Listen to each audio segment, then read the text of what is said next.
Bonsoir à tous et bienvenue dans ce journal présenté ce soir par Enzo Maubert. Bonsoir cher Enzo. Bonsoir Aurélien, bonsoir à tous. Au sommaire de ce journal, les soignants de l'hôpital du Mans mis à l'honneur par Plantu. Le dessinateur de presse est venu inaugurer une exposition en janvier. Il avait déjà rendu hommage au personnel de l'hôpital avec l'un de ses dessins.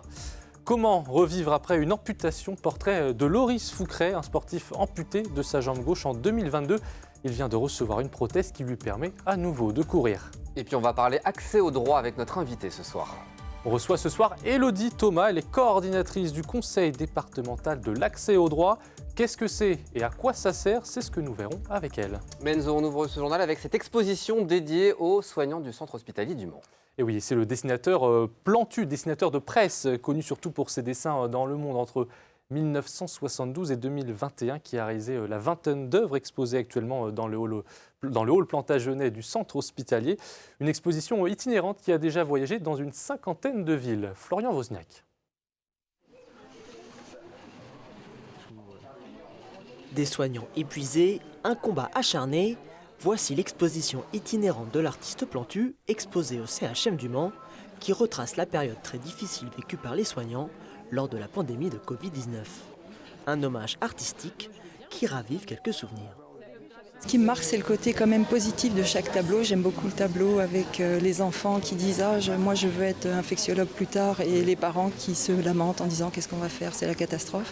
C'est un hommage vraiment très précieux que nous fait Plantu et c'est vrai que ça nous aide aussi à nous remémorer certains aspects et à nous dire voilà, qu'on peut sûrement faire mieux la prochaine fois si une nouvelle épidémie se produit.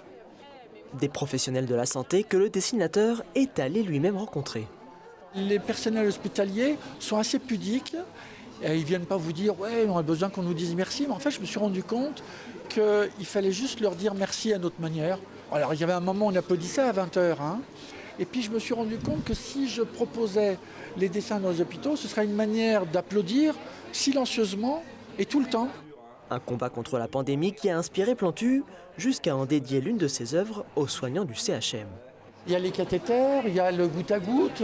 Ah, mais on va le prolonger par un drapeau. Ah, mais on va mettre le drapeau bleu-blanc-rouge. Il y a la forteresse gallo-romaine du Mans. Et puis, l'essentiel, c'est que ça devienne merci aux professionnels du centre hospitalier du Mans pour leur engagement. C'est ça qui est important, qu'on leur dise merci. L'exposition est à découvrir dans le hall Plantagenet du CHM jusqu'en juillet 2023. Un mot à présent de ces 17 nouveaux cars au gaz naturel pour nos amis scolaires. Allez hop, et la région Pays de la Loire ont inauguré ce matin ces autocars qui seront mis en service lors de la rentrée de septembre. Les véhicules seront actifs sur les 16 lignes régulières du département. Un investissement d'environ 4 millions d'euros pour ces cars qui n'émettent aucune particule fine et 0% de CO2. La flotte des véhicules au gaz va augmenter d'ici 2027. 10 cars supplémentaires sont attendus. Et puis la qualité de l'air se dégrade dans notre département. Et oui Aurélien, vous l'avez peut-être ressenti depuis plusieurs jours, les pollens sont de retour et touchent toute la France. Vient s'y ajouter une pollution à l'ozone, le tout favorisé par la météo ensoleillée. Vous le voyez sur ces cartes d'Air Pays de la Loire, la région restera en indice dégradé pour mercredi et devrait même devenir mauvais dans l'agglomération du Mans jeudi. Connaître ses droits en matière de justice n'est pas toujours chose aisée et pourtant, il est possible de se faire accompagner. On va en parler ce soir avec notre invitée Élodie Thomas, coordinatrice du Conseil d'accès au droit. Soyez la bienvenue sur notre plateau. Je vous remercie. Bonsoir Élodie Thomas. Bonsoir. Ma première question, elle va être très simple, elle va sûrement éclairer celles et ceux qui nous regardent. Le Conseil départemental de l'accès au droit, qu'est-ce que c'est finalement ? Alors, le Conseil départemental de l'accès au droit a plusieurs missions. C'est notamment favoriser l'accès au droit, favoriser le règlement amiable des conflits, favoriser aussi la tenue de permanences de proximité gratuites par des professionnels du droit, mais c'est aussi ouvrir la justice vers l'extérieur par la réalisation d'actions en lien avec les établissements scolaires, en lien avec l'université du droit. Ça peut aussi permettre l'intervention d'avocats ou de professionnels du droit au sein des établissements scolaires. Donc c'est une institution qui est rattachée au tribunal judiciaire du Mans. Tout à fait, oui. Avec son président, donc François Génicon. Qui est le président du CDAD également. Alors c'est vrai que parfois ça peut être difficile de se tourner vers la justice lorsqu'on a un problème. Vous, en quelque sorte, vous êtes là une des portes d'entrée finalement vers la justice. C'est ça aussi le but du conseil? C'est ça. Alors il y a le conseil départemental de l'accès au droit, il y a différents points justice aussi en Sarthe. Il y a notamment la maison de justice et du droit à l'homme, qui est le premier du coup point justice d'entrée au sein du département. L'objectif des points justice, c'est d'orienter en fait les justiciables et de leur donner du coup des informations sur les différents droits, sur les différents professionnels et les différentes permanences aussi vers lesquelles ils peuvent se tourner. Alors forcément, quand je disais se tourner vers la justice, c'est pas forcément avoir un problème soit être convoqué ou être victime. Finalement, ça s'adresse à tout le monde. Vous pouvez donner des informations à tout le monde avec des cas parfois très concrets de la vie quotidienne. Oui, alors c'est vrai que les gens peuvent appeler pour tout simplement avoir des questions par rapport aux droits de la famille. Si quelqu'un va avoir une procédure de divorce, par exemple, et qu'il souhaite connaître ses droits, ça peut aussi être des droits relatifs aux successions.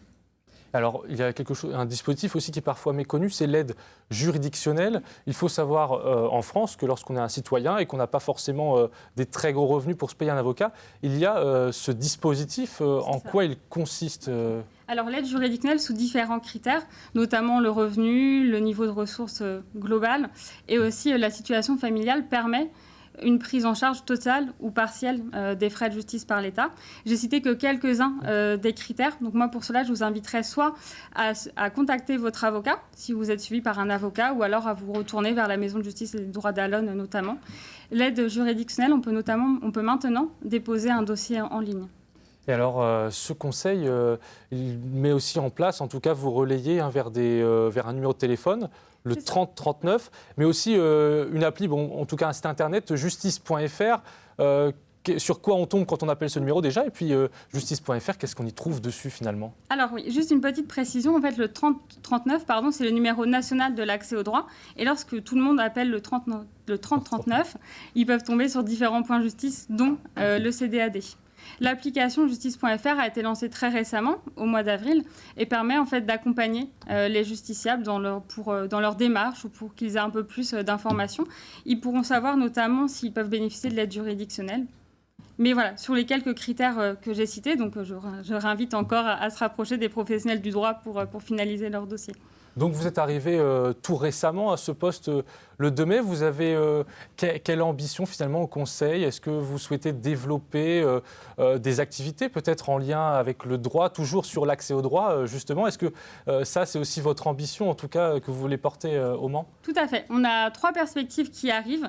Mettre en place la Nuit du droit, donc, qui est prévue en octobre, et relancer aussi lancer le festival du film judiciaire. Très bien. Alors on le rappelle, vous en avez parlé tout à l'heure. Pour se renseigner, on a donc le 3039 où on peut directement appeler le Conseil d'accès au droit au 02 72 91 10 14 pour toutes les questions relatives au droit. Et vous l'avez cité tout à l'heure, on a aussi le point justice à Allonne qui se situe 10 rue Georges Bizet. Et puis les sites internet justice.fr et le site internet du Conseil d'accès au droit cdad72.org. Merci Élodie Thomas. Merci à vous. À présent, Enzo, vous nous proposez un moment d'émotion dans le journal. Oui, un moment intense. Loris Foucret s'est fait amputer de la jambe gauche en 2022. Ce passionné de sport vient de recevoir sa lame en carbone qui lui permet de reprendre la course et de projeter, pourquoi pas, un avenir paralympique. Colin Ansel l'a suivi à l'un de ses entraînements. C'est un moment qu'il attendait. Renouer avec la piste, la course, la perception de l'effort. Retrouver une sensation comme ça, j'ai l'impression de voler, quoi. Et avant de l'avoir, la lame, je rêvais que je sautais par-dessus les gens et que je sautais jusqu'au plafond. Donc à quel point ça travaille quand même le street, quoi, de recourir, c'est la délivrance, carrément, je revis. Clairement, il n'y a pas photo. Une délivrance aussi pour tous ceux qui ont suivi Loris Foucret dans ce processus. Loris, moi je l'ai rencontré au mois de janvier en fin de parcours, on va dire, de rééducation qui s'est déroulé au sein du centre de l'Arche. Et tout est allé un peu vite. Les premiers moulages ont eu lieu fin janvier, début février. Et la validation des emboîtures d'essai, c'était fin avril. Cette lame coûte environ 2 500 €. Elle est financée par l'association Lame de Joie et par le club de Loris, Inaya Athlétisme. En 2 ans d'existence, Inaya a participé à l'équipement d'une quinzaine d'enfants. C'est la première fois qu'un membre du club hérite d'une lame. Quand on a créé le club, on ne voulait pas créer un club juste pour courir, on voulait vraiment donner du sens à notre pratique. C'est pour ça qu'on s'est engagé aux côtés de l'association Lame de Joie. Et aujourd'hui, le fait d'avoir Loris équipé d'une lame grâce à la création du club, on se dit qu'on était dans le vrai et qu'on a bien fait de créer ce club et qu'on va continuer nos actions. Continuer leurs actions pour aider à améliorer le quotidien de personnes amputées ou qui hésitent à le faire. En 2016, Loris est percuté par une voiture. Pendant plusieurs années, il vit un calvaire. J'ai gardé ma jambe pendant 6 ans et demi. Pendant 6 ans et demi, je pouvais rien faire avec ma jambe. J'ai été opéré 21 fois de la jambe. Ça n'a jamais avancé et c'est moi qui ai dit je vais me faire amputer, il faut qu'on passe à autre chose. Donc déjà, j'ai pris ma décision il y a un an. Je me suis fait amputer il y a un an et maintenant, je vois bien la différence. Maintenant, je peux courir, je peux tout faire. Si j'avais gardé ma jambe, je ne courrais pas, ça c'est sûr. Je pourrais même pas mettre de chaussures déjà, donc c'est beaucoup mieux comme ça. À peine équipé, Loris ambitionne déjà une participation à un triathlon en août, avant de se projeter sur une discipline paralympique comme l'aviron et prendre part en 2028 à une aventure olympique. Allez, du sport encore et on connaît le nom du grand Marshall des 24 heures. J'aurais aimé vous révéler ce soir le nom du starter, mais on ne le connaît pas encore. J'espère qu'on va le connaître très prochainement. Mais donc c'est Tom Kristensen qu'on vient de voir à l'image, 9 fois vainqueur des 24 heures du Mans avec Audi et Bentley qui va assurer cette mission de grand Marshall. Alors justement, en quoi ça consiste ? Eh bien, c'est guider les voitures lors de la procédure de départ sur la ligne droite des stands, juste avant le grand départ. Kristensen avait déjà été grand Marshall en 2015. Et puis, c'est le président directeur général de Tokyo Motor Corporation, Akio Toyoda, qui sera Spirit of Le Mans. Il recevra ce trophée qui salue des personnages qui portent les valeurs de l'endurance. En basket, à présent, un nouveau joueur vient de signer au MSB. Il s'appelle Hugo Doumbia, il nous vient de Chartres. Il s'engage pour 3 saisons au Mans. Peu de chance par contre de le voir jouer dès septembre prochain dans l'équipe d'Elric Delors. Hugo Doumbia est un jeune talent sur lequel mise le MSB et sa première saison devrait se faire à l'extérieur, prêté à des clubs de Pro B.